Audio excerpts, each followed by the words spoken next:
Okay, idol, dito tayo ngayon sa SM Fairview. Dito tayo sa Palace Point to. Yan. Dito na lang muna ako tatambay hanggat sa mag-open ito mamayang gabi.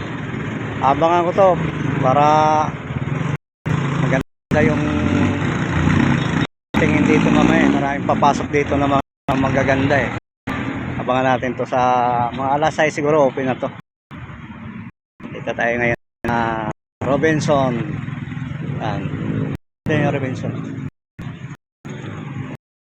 Dito tayo sa SMU.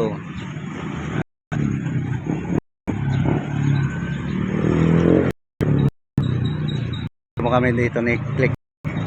Kami ni Click.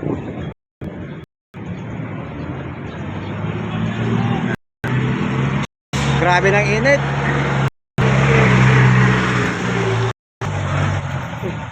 Ito muntik na.